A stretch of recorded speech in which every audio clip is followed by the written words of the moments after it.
Halo, Assalamualaikum warahmatullahi wabarakatuh. Bapak Ibu yang saya hormati, dalam kesempatan ini mari kita sama-sama berdiskusi untuk membahas kelanjutan materi yang sebelumnya pernah kita bahas, yaitu pelaksanaan pembelajaran daring di masa pandemi COVID-19.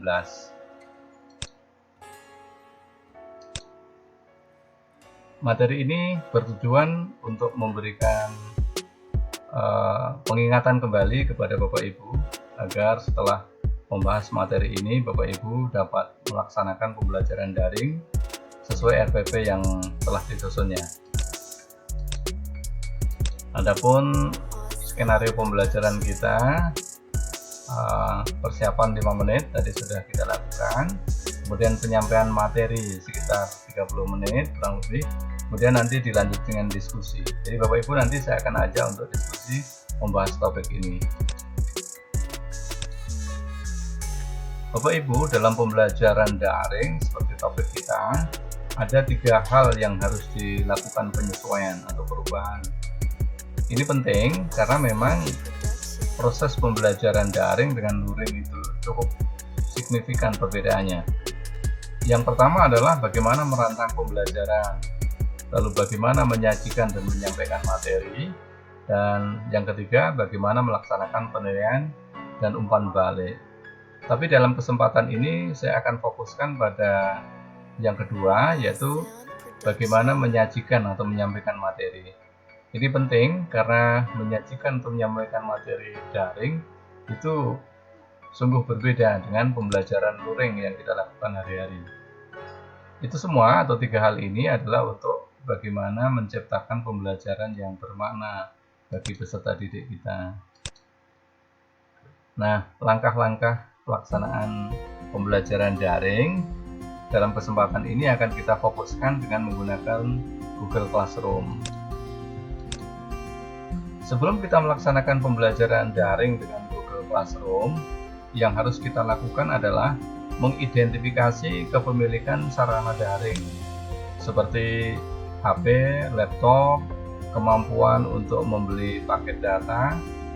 Ini semua untuk memastikan agar peserta didik kita bisa mengikuti pembelajaran daring dengan lancar. Kemudian guru mengumpulkan nomor HP atau WA dan alamat email peserta didik kita. Persiapan awal yang harus dilakukan oleh guru setelah itu adalah guru, siswa, dan orang tua perlu menyepakati media pembelajaran daring yang akan digunakan. Banyak aplikasi pembelajaran daring, tapi dalam kesempatan ini hanya akan kita singgung tentang Google Classroom. Ini yang paling simpel, yang paling gampang dan luwes.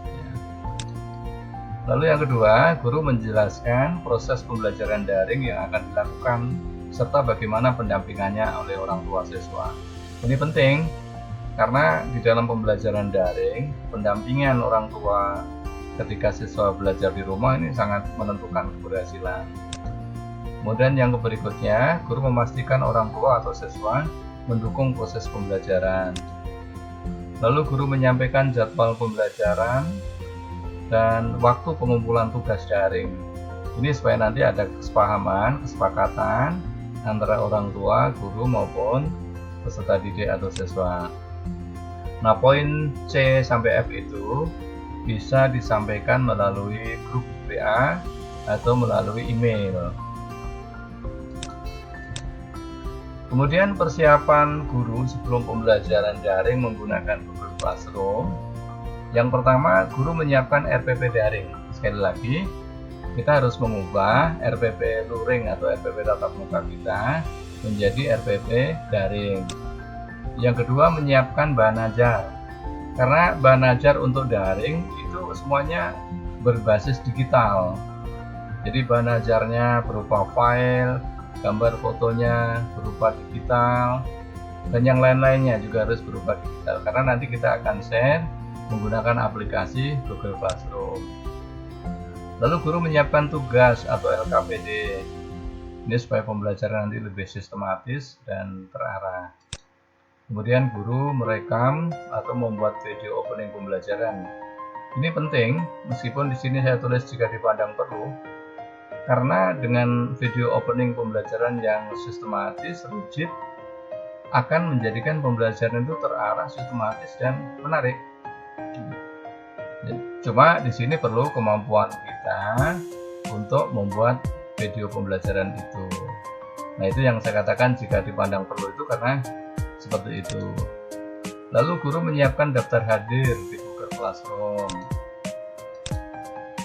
Nah, pelaksanaan pembelajaran daring dengan menggunakan Google Classroom ketika di kegiatan inti dan di pendahuluan, ini yang pertama di pendahuluan yang harus dilakukan oleh guru adalah membuat kelas. Nah, memasukkan nama guru dan menambahkan anggota kelas di Google Classroom itu.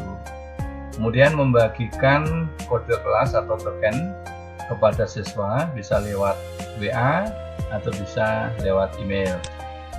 Kemudian membuat daftar hadir di Google Form. Nah, ini di pendahuluan. Terus nanti di kegiatan inti, guru bisa membuka pelajaran tadi, bisa lewat video opening dan bisa lewat forum, yaitu misalnya dengan mengucapkan selamat bertemu, mengecek kesiapan peserta didik kita secara fisik maupun mental, kemudian memberi motivasi, melakukan persepsi, menyampaikan tujuan, cakupan materi, kemudian aktivitas yang perlu dilakukan oleh peserta didik kita. Nah, ini sangat penting ini, karena dengan cara memberikan pembukaan yang rigid, rinci, sistematis, pembelajaran jadi lebih efektif. Kemudian memasukkan atau membuat materi. Bisa memasukkan jika kita sudah mempunyai materi di file-file di laptop kita, atau membuat materi di Google Classroom itu. Lalu menuliskan perintah diskusi di forum. Memasukkan tugas kelas, bisa kuis, bisa pertanyaan. Lalu memasukkan atau membuat soal untuk penilaian. Nah, ini yang sangat penting tapi sering dilupakan guru adalah kegiatan siswa yang harus dipimpin betul-betul, yaitu membuka kode kelas yang dibagikan guru lewat WA atau email, siswa mengisi daftar hadir ini, lalu membaca atau mengunduh materi. Bisa membaca atau bisa mengunduh. Artinya kalau membaca itu tidak harus terkoneksi dengan internet, tapi kalau mengunduh nanti bisa diulang walaupun tidak ada jaringan internet. Lalu berdiskusi melalui forum menggunakan fasilitas chat, mengerjakan tugas atau LKPD, lalu mengerjakan kuis atau soal atau pertanyaan yang diberikan oleh guru. Nah, di penutup ini penting sekali, guru mengajak siswa menyimpulkan materi melalui diskusi di forum. Kemudian mengajak siswa untuk melakukan refleksi, apa yang telah dirasakan berhasil, apa yang belum berhasil, apa kesulitannya, dan tindakan apa selanjutnya untuk mengatasi kesulitan-kesulitan itu. Nah, ini penting sekali ini.